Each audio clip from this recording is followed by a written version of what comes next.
What's going on, everybody? It's your boy Reckless Talk with the Reckless Talk podcast. Man, we got an amazing episode today. First of all, this is episode 50. Man, you on my 50th episode. 50. Man, I appreciate all my subscribers, my followers, man. It's been an amazing journey, and I'm just getting started. Man, we here today, episode 50. Kicked in my boy Wesley, man. How you doing today, brother? Doing great. We doing a little different. Wesley trying to get some motivational speaking. He has an amazing story to tell. He contacted me a few weeks ago, and here we are getting it done for real, man. I'm excited to have you on, man. I love the journey, and it needs to be told. It's a blessing to be here, and just like you, just want to get the word out on any kind of positive that we can put out there is going to get more eyes and get people doing the right things. So. Yes, sir. I mean, let's start off with tell everybody what city you from and how was it like growing up in the city? So born and raised, I was born in Texas City, raised in Dickinson, Texas. Shout out Gator Nation. I grew up there until middle school, and then I moved to El Dorado, all the Webster Cats, went to Clearbrook High School. Rings. Yeah. 0-10, varsity football team, but still shout out to all my people there. I grew up, I kind of moved back and forth during summers and stuff. I kind of went all around, visiting my mom and stuff up north, and got my eyes kind of on a couple different places in the world, or at least in the United States. And I guess growing up, typical kind of household. My dad was a worker. He was married a few times. My mom growing up was, from 2 years old to 10 years old, I had a mom. That's who I considered my mom, and she's a big will be a part of the story. And my dad was always working, and I was kind of just when they got divorced when I was 10 or 11. Just kind of went on my own, and that's kind of where my story just kind of falls together on where I ventured in life and all that. All right, so let's say you're dead. It sounds like you had a normal childhood. What started the dark road? I think it really started with being raised kind of in a household with alcohol and a little bit of abuse there going on. It wasn't terrible, but everybody's got their problems. But I was always a fighter, so I'm a little guy, still little, 5'6", but I never took shit, still don't. Mm-hmm. And being abused a little bit took that aggression to a little bit farther. And then as I got in teenage years, I thought it was really cool to drink, and what typical people were doing at 18, 17 years old. I mean, I was a full-blown alcoholic, hanging out with grown adults, out drinking them, and really my path started being an alcoholic was before I was able to legally drink, and that's kind of what started it. Yeah. So our goal, everybody, man, our goal for this episode, don't get me wrong, this episode will blow up one day. I'll be famous one day, and this episode will blow up. But our overall goal is to touch one person. Yep. Hopefully we can touch more than one person, but there might be somebody going down the wrong path in life and see this episode and be like, you know what, this isn't the right thing to do. Or somebody that's far out there that might see this and be like, you know what, if Wesley could change, I could change. 100%. You know what I mean? What made you want to tell your story? Really, what made me want to tell my story was just the change that it's made. So I know that,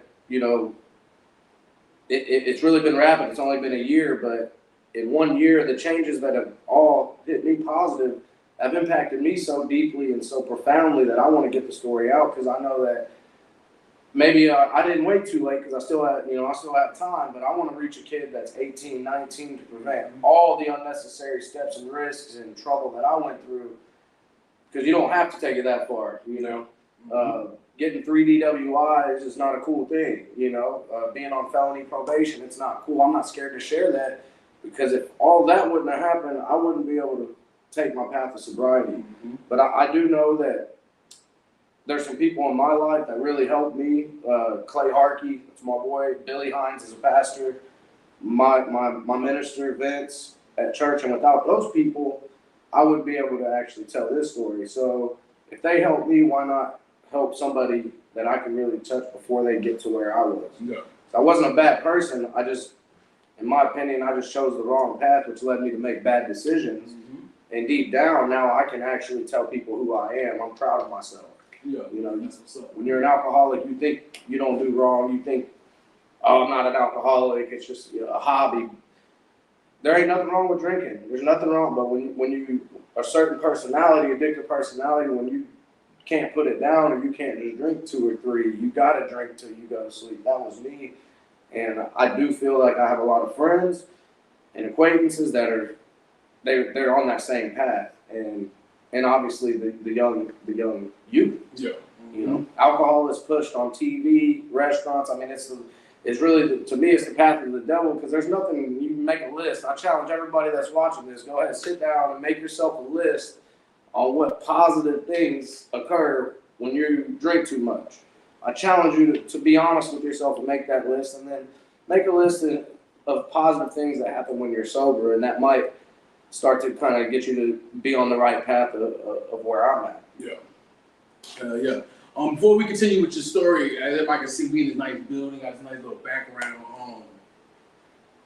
Let's tell everybody how you got here. You know what I mean? What made you say, you know what, enough is enough, I need to fix my life? So 2 things, and it really was, first and foremost, it was God that finally, and that's the huge part of my story, is being really kind of against God, non-religious, kind of talking down to God. I had the Holy Spirit. When they say there's a story, I mean, that is my testimony that I give to churches and everything, that I woke up in jail and didn't remember anything. Yeah. All I remembered was talking to my fiance saying, hey, I'm going to see y'all at the hotel. I'm going to have a couple drinks. Well, I woke up in jail, didn't know what happened, but I got woke up by the Holy Spirit literally telling me, and I'm talking out-of-body experience, like I was almost floating, I couldn't see, and literally telling me, you're never going to drink again, and you're going to start going to church. And then after that little moment, I realized I was in jail, and I said, oh shit, what'd I do? Because I had no idea. Come to find out, you know, I had been working all day, and then I drank. I was dehydrated. I drank way too much. My blood alcohol content was a 0.33 at 5:30 in the afternoon, and I started drinking at 4. So in an hour and a half, my blood BAC was a 0.33. That's why I tell you I had a problem, you know. Yeah. So that was the problem, and that issue was a 3rd DWI, and I realized now I'm at risk of losing my freedom and my family. And that's what initiated the change was, okay, I'm in legal trouble, and now I got God also telling me to do right. Yeah. And since that day, I started going to church. I don't miss church, and I don't drink. And it's changed my life. Yeah. And it's rapid change. There's lots of change, and we can go over all the different benefits that, you know, you go out and have a couple drinks with your friend, that's great. But don't let alcohol run your life, because it ran mine for a long time. Yeah. I definitely could relate. I've never recorded DWI, thank God. I don't even drink anymore. It's been years since I drank. Actually, I'm lying. I had one drink the other night, first drink in years. But yeah, it's been nights I'll get home or wake up the next morning and I'm like, how did I get here? How did I make it home? So for you said you had 3. Let's talk about all 3 of them, man. How did you catch that first one? First one was, I was 22, and my friend Mark Butler, RIP, we went out drinking all night, made it to his apartment. He's like, all right, everybody at home, you go sleep on the couch. And I'm like, oh, I'm good, I'm gonna drive. He's like, no, you're staying here. Me being stubborn, waiting for him to pass out. I head home to Pasadena, boom, 2:30 in the morning. Catch my first one with the DWI task force out there. And definitely didn't learn my lesson then. I think that one, I violated my conditions with the breathalyzer, and they arrested me, and I ended up going to jail for 10 days, and just said, okay, well, 10 days, that's all I had to do. Life kind of went on. So that my next question leads into that answer. So, the first time you basically didn't give a fuck. It didn't matter. It didn't register. Yeah. I thought, oh man, all my other friends are getting DWI school. I'm productive. I go to work. I work my ass off. I'm gonna drink when I want to drink. You ain't gonna tell me no. I'm gonna drive when I'm Superman, right? I'm still in that Superman stage, and went right on about my business and continued to drink. Yeah. Driving. I should have had 10 DWIs. Maybe 20. We can't really even count them, right? But the third one was the wake-up call. Second one, this is where I had actually caught a really serious charge where I was defending myself. I got that dismissed, but my second one, I was out on bond for an aggravated assault with a deadly weapon on a gun charge, and caught the second one while on bond. Not good. And that was me leaving Hooters, having shots at Hooters and saying, "Oh, I only got to drive a mile and a half home. No big deal." Yeah, well, when the cops are after you in Pasadena, Texas, oh yeah, you're in Pasadena. And I'm no longer in Pasadena, Texas, but I'm doing the right thing now, so I wouldn't really mind being there. Yeah. I think the cops don't mind this version of me either. They actually appreciate the Wesley they see today at church. Yeah. But yeah, they got me. And that one, you know, I stopped drinking for a month. I had to blow in this breathalyzer 3 times a day, and I would still drink 2 beers in between. Whatever I could, just to get by, just to get that fix. And at this point in my life, this is when I'm 30, I am realizing, okay, my daughter's born, and I do have an alcohol problem, but I wasn't really willing to fix it. Was doing good here and there, but what I felt myself doing between the second and third was concealing it from my family more and more. Concealing it from everybody else. I'd stop at lunch and slam down 3 or 4 shots real quick. And I'd start drinking Patron and then trying to mask the smell so I wouldn't drink long. I just started drinking liquor a lot more. And that's really where it really started. The downfall was the liquor, because it went from a lot of beer drinking, teenager, 20s, now we're starting to drink liquor. Yeah. And that fireball got me. I mean, it's not a choice, but it was, I mean, I'm 5'6", you know, at the time I'm like $165, but I'd take 10, 12, 14 shots of fireball and still walk and talk and then drink like 6, 7 Dos Equis and think I was the shit, you know. But in reality, looking back on it, I realized what an embarrassment I was, because I've actually went back and seen the pictures on my Facebook that I used to post. Look at the posts, look at the old videos on my phone, and realize, damn, I was a sloppy mess. And it's embarrassing, but it's important for me to this day to know how bad off I was, because my path won't continue as good as it is without accepting that path, you know. Would you say like you lost family members or friends, as in like supporting you when you were going through your hard times? 100%, 100%, and that's the one thing I sit back and think of is who were my real friends and who are my real friends, because it's not, I don't think that I lost support. I don't really think there was any support to begin with, right? You think there, because you can call your boy and go out and party, but when you become sober, truly sober, and you quit drinking and going out completely, you find out very quick you're gonna lose a majority of the people in your group, because that's who you were choosing to associate with. Sorry guys, somebody's trying to come in the door. We ain't having that right now. Anyway, you lose a lot of people, but the reality is you have to sit back and understand sometimes that they weren't as close as they really were. At the same time, you might lose 20 people, but you're going to gain 4 or 5, and those are now forever. Yeah. Those aren't the people that you do gain.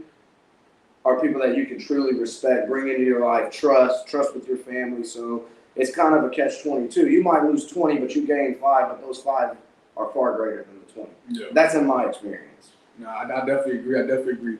Man, if you could give advice to a youngster out there, you know, in their teens, even early 20s, what advice would it be?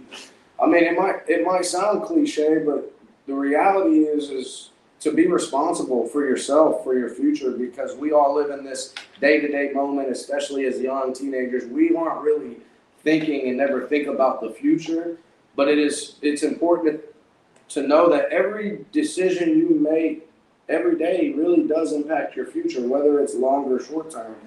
So these kids that want to be athletes, that want to go to school and graduate college, I mean, for me, the downfall started in high school. I mean, I went from straight A's, I mean, all A honor roll. I mean, I was in all the advanced programs until junior year, and that's whenever the partying started and the keggers and all that. And then junior and senior, I mean, I could have went anywhere to college if I stayed on that path, right? But that partying, it's cool. You might get some girls, you might, but it's in the long run, it doesn't get you anywhere. So I just encourage the youth to know that their future is important and should be the most important to them. And the way to make it the best is by thinking about it more. Yeah. Now, I definitely agree, man, because I was a partying back in high school. I always wanted to party, always wanted to go have fun.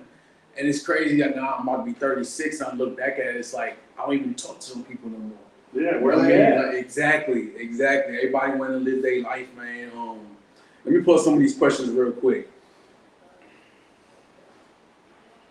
But yeah, I'm proud of you, brother. I really am, man. I'm glad you. It's crazy, man. So Wesley reached out to me on Facebook Messenger. He didn't even know I've been watching him. I've been watching him for a month. I wanted him on my show originally, anyway. You know what I mean? So when he reached out, it just worked out. It was awesome.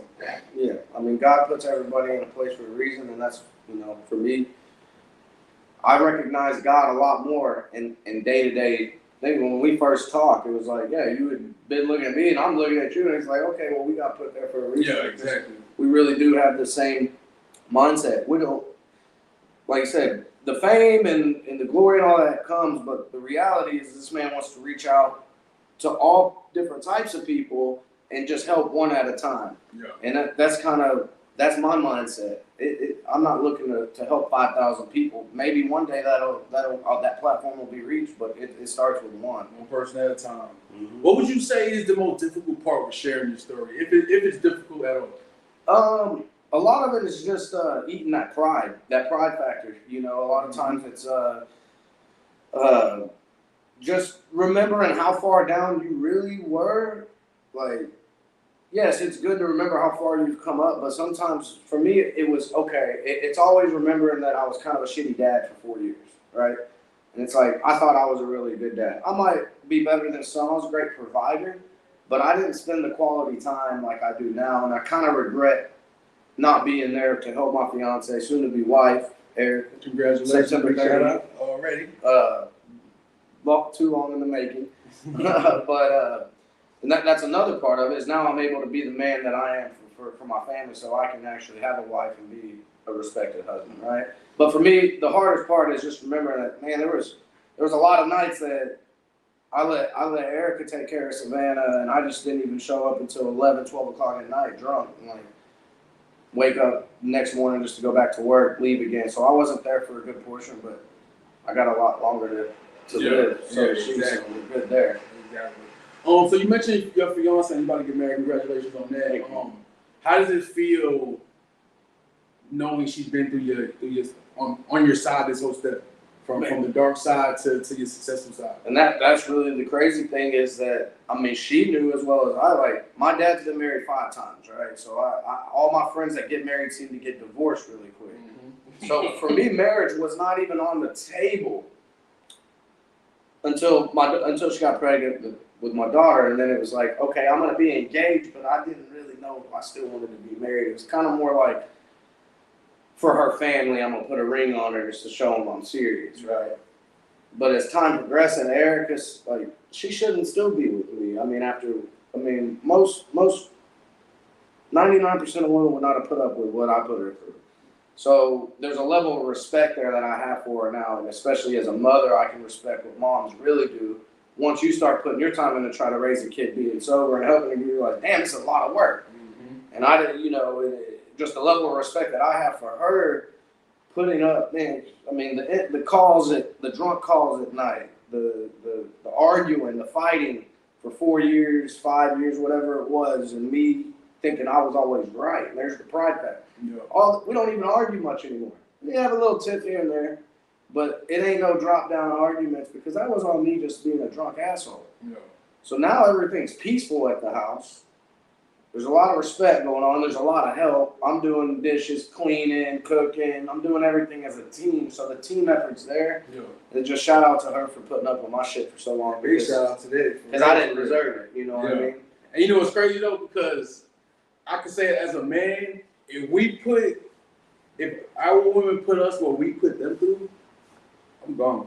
Been gone. Women are just built different. There's certain women out there that just built different, and your wife is definitely one of them, man, for real. 100%. Man, what do you think is the best part about telling your journey and your story? The best part is knowing that I might be able to reach that one person. That really is the best part, because I know how stubborn I am and how routine I am, and like change for me was never really on the table. And if I can change this much, and literally my 1 year is coming up in a couple weeks. Congratulations. Thank you. Yeah. Hey, for real. So if I can change that much in 1 year, I know that I can change one, and I do it all the time. Whether I use I'm a salesman. I sell roofs. Been selling roofs my whole career. Mhm. I talk to strangers every single day. It's part of my job. So I have the gift of gab. That's why we're sitting here on a podcast. So why not use that gift of gab instead of just making money, helping somebody? Yeah. You know, and that's really what it is for me, is just knowing I can help somebody. I might not see them today. They may not reach out, but somebody somewhere along the lines after watching this is going to say, damn, I wasn't that far off of this cat. And look how good I'm doing. And that's what we will get into what are the benefits, and I'll explain, you know, what has changed. Yeah. You know. Man, what legacy do you want to leave? Legacy, man. I mean, I guess that is a hard question, because I don't feel like I've lived my legacy here yet. So the legacy that I want to leave, though, really is that I'm honest, and I'm trustworthy, and I'm loyal, because there's a lot of unloyalty these days, and there's a lot of dishonest people, whether there's a lot of fakeness, people acting like they're some type of way and they're really not. So, and that goes hand in hand with the business that I help operate, is our honesty, our loyalty. I want everybody to look back at Wes and say, man, that was an honest man, and if he was put in an opportunity to help somebody, he would. Yeah. And that's kind of where I want to be at, is just using anything I can to help people. That's what's up. I like that. You said you're going on a year of being sober. Is it hard? Now it's like riding a bike. Now, I mean, it really is.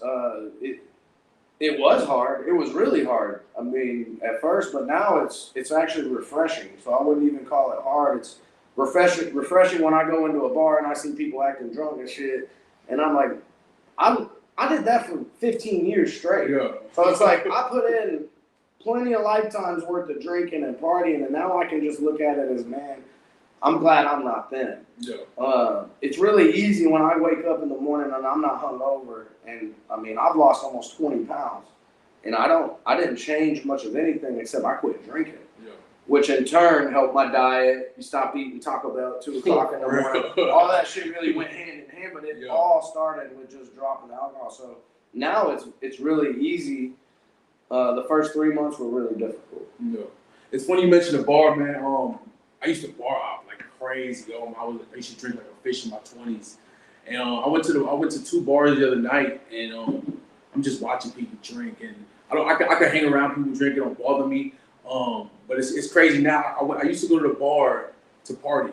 Yeah. Now I go to the bar to handle business. You know what I mean? Went to 2 bars. Big shout out to Emily Clayton. She was on my show. Amazing singer. We showed love to her for her birthday. Then we hopped at the Tiki Bar in Webster. You know what I mean? Next to Scout Bar. And it's just about networking and meeting CEOs and business partners, man. And I love that part about my life a lot more than I did 10 years ago going to the bars. You know now that you're doing it for a different reason. Exactly. Yeah, and even myself now, like a year into it, I'm comfortable going to bars. Like my boy Curtis had a birthday party at Jackie's Brick House, and all the homies showed up from high school. Yeah. I hung out for 2 hours, but once the alcohol really started kicking in, everybody, I kind of left because it's not my environment anymore. Yeah. But I didn't have a problem for that first couple hours while everybody else is drinking beer. Shit, I'm sitting there with my boy Neach, we're drinking water. He don't really, he drinks sometimes, but even I think he might have had a beer. But it doesn't hurt my feelings anymore to know that I can't drink or I'm not supposed to, because that list of positive things is so long and going so hard that there's no reason to fall back to that negative. Yeah. Real shit though. Real shit, man. And don't get me wrong, I'm not everyone. Like, I want to reach out to people that have a problem. I'm not saying it's bad to go to the bar, have a couple drinks. Shit, I'm not saying it's bad to go to the bar and get drunk. Just don't drive. Yeah. You know? I mean, just don't make it a daily habit. You know, it's normal for people to go and get fucked up and have a good time, you know, once a month or so. It's when you start doing it on a daily and you put that before your family is when the issues and the problems happen. And that's what I'm trying to do, is reach people before it gets to the point where they're doing that. Man, with you dealing with sobriety, obviously you had to like exit some people out of your life. Was that difficult? Yeah, 100%. Especially, and I don't consider that I exited them. I think they exited me because I post my story on Facebook. I make it aware. Everybody that's in my life or was in my life or so-called friends, they know how I'm doing. So if they're not reaching out to me, that's fine. I found it difficult maybe at first because you're used to being drunk, hitting the phone, sitting there from 10 o'clock to 1 in the morning, talking to everybody you want to. But when you're sober, shit, now I'm reading. I'm trying to educate myself. I'm trying to learn about investments. I'm trying to learn. So I don't really got time for that bullshit no more. So in my opinion, and it just sometimes I come off as cocky, but I'm bettering myself while they're still stuck in the same spot. But I'm all ears when they're reaching out. I have multiple people that hit me up, Messenger, Facebook, and they want to hear how good I'm doing and how did I do it. Maybe 1 or 2 times, but then I don't hear from them again. Yeah, so they might not be ready yet. Yeah, and that's understandable, man. We all got different journeys and walks of life. What piece of advice I will give you, man? Take time for yourself, brother. Go on vacations. I just got back from North Carolina last week. It's been 3 years since I seen my dad. You got to see your people, man. Yeah, man. It was amazing, man. That's my downfall. I'm always hustling, always grinding. I don't make time just for me. You know what I mean? So I literally woke up that July 3rd, heading to Austin, and I ended up in North Carolina.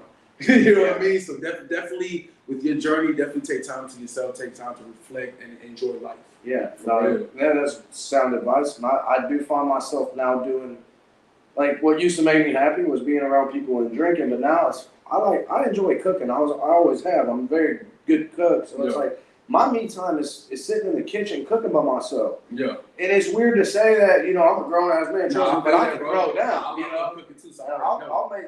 You come to my house anytime and you have homemade spaghetti and meatballs, shit that grandma, grandma. But that's my enjoyment. It's the little things, being sober, that mean the most to me now. And that I do need to make more time for myself though, because I'm a hustler just like you. We spend our time. I mean, these bills don't pay themselves, baby. I'm telling you, man. But you being in recovery, how important is the idea of family?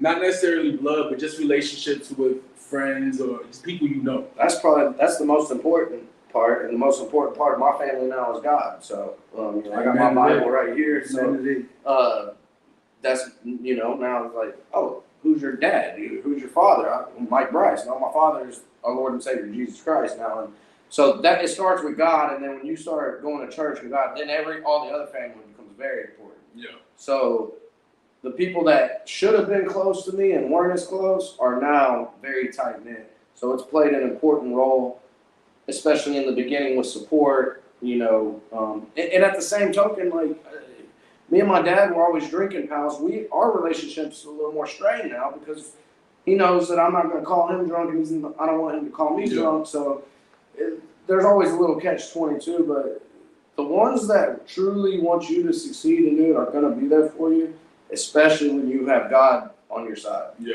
I definitely agree, man. Through your journey, besides your wife, who do you think been your biggest supporter? Besides Erica, my biggest supporter, I feel like I've always went in stages on that. I've had people come in and out, be big supporters, and then come in and out. I've had strained relationships a lot because of drinking. My biggest supporter would I'll have to throw. I mean, it really comes down to friends. I don't have a lot of blood family, not a real tight family, but my day ones have been there, and still that now that I'm sober, support me.